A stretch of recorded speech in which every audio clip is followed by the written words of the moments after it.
Degree முடிச்சுட்டு ஒரு certificate வச்சுக்க வேண்டியது, என்ஜினியரிங் முடிச்சுட்டு ஒரு 40 மார்க்ல ஒரு சர்டிஃபிகேட் வச்சுக்க வேண்டியது. அதை எப்படி சொல்லியிருக்கான் தெரியுமா? அதெல்லாம் படிச்சவன் இல்லையா? காண மயிலாட கண்டிருந்த வான்கோழி தானும் அதுவாக பாவித்து தானுந்தன் பொல்லா சிறகை விரி தாடினார் போலாம் கல்லாதான் கற்ற கவின்னு போயிட்டான். என்ன அர்த்தம்? ஒரு மயில் தோகை விரிச்சு ஆடினா எவ்வளவு அழகா இருக்கும், வான்கோழி தனக்கும் தோகை இருக்குன்னு நினைச்சுக்கிட்டு ஆடினா எவ்வளவு கேவலமா இருக்கும். உண்மையிலேயே படிச்சவன் நல்லா அவன் மயிலான், படிக்கிற மாதிரி நடிச்சு 40 மார்க் மட்டும் வாங்கிட்டு பாஸ் பண்ணி வர்றவன் வான்கோழியான்.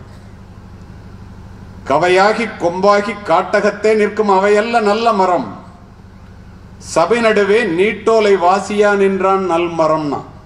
ஒரு இங்கிலீஷ்ல ஒரு 5 நிமிஷம் ஒரு கேள்வி கேட்டா பேச தெரியாது, தமிழ்ல கையில பேப்பர் இல்லாம ஒரு 10 நிமிஷம் பேச தெரியாது, சுத்தமா தமிழ் உச்சரிக்க தெரியாது பொதுவா. ஆனா நான் படிச்சுட்டேன், ஒரு சர்டிபிகேட் வச்சிருக்கேன். வடிவேல் சொல்லுவான்ல ஒரு சினிமால, நானும் ரவுடி தான். அது மாதிரி நானும் படிச்சவன் தான் ரோட்ல சுத்தினேன்னா அதனால என்ன பிரயோஜனம்?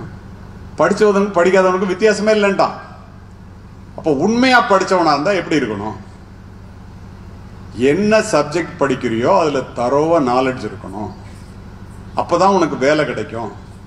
படிச்சுட்டு நிறைய பேர் வேலை இல்லைன்னு நீங்க எல்லாம் நினைச்சிட்டு இருக்கீங்களே, பொய் தெரியுமா உங்களுக்கு? உண்மையா படிச்சவன் யாருக்கும் வேலை இல்லாம இல்ல. இந்தியா முழுமைக்கும் 50 லட்சம் வேலை ராணுவம் உட்பட காலியா இருக்கு. வேலைக்கு ஆள் வாடான்னு கூப்பிட்டா தகுதியான ஆள் கிடைக்கல. சமீபத்தில் ஒரு காலேஜ்ல பேசின, நாமக்கல்ல அற்புதமான கல்லூரி, 2000 பேர் வேலைக்கு எடுக்கிறதுக்கு கூப்பிடுறான். 10 கம்பெனி உட்கார்ந்துருக்கான். என்ஜினியரிங் காலேஜ் 200 பேர் வர்றான். எதுக்கு? கேம்பஸ் இன்டர்வியூக்கு. ஏன் காரணம்? அதுல என்னால பாஸ் பண்ண முடியாது. அப்ப ரோட்ல போய் தார் போடு, வேற என்ன செய்வ? யோசித்து பாருங்க.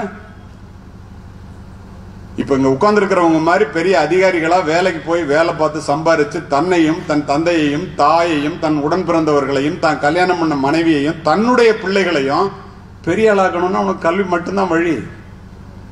பணக்கார பிள்ளை படிக்கிறானோ இல்லையா, நம்ம மாதிரி ஏழை பிள்ளைங்க படிக்கணும். ஏன் தெரியுமா? உன்னோட பெருமை என்னன்னு முதல்ல தெரிஞ்சுக்க. அதை கடந்து வந்தவன் என்ற காரணத்தினால் இதை சொல்லுவதற்குரிய தகுதி எனக்கு உண்டு என்று நினைத்து சொல்லுகிறேன். என்ன தெரியுமா உன் பெருமை? பணக்காரர்களுடைய மாளிகையிலே பிறக்கின்ற பிள்ளைகளினுடைய கால்களை கூட தாங்குவதற்கு தோள்கள் காத்திருக்கின்றன.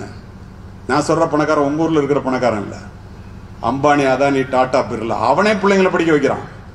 அவன் வீட்டுல பிறக்கிற பிள்ளைங்களை தூக்கி வச்சுக்கிறதுக்கு 4 வேலைக்காரர் இருப்பான். நம்ம மாதிரி ஏழை குடும்பத்துல பிறக்கிற பிள்ளைங்களுடைய தோள்களுக்கோ சுமைகள் காத்திருக்கின்றன. பணக்கார வீட்டுல பிறக்கிற புள்ள பிறக்கும் போதே ஏசி வசதியுடன் பயணச்சீட்டு பதிவு செய்யப்பட்டிருக்கிறது. நம்ம மாதிரி ஏழை குடும்பத்துல பிறக்கிற பிள்ளைங்களுக்கு பயணத்திற்கு பணமே இருப்பதில்லை.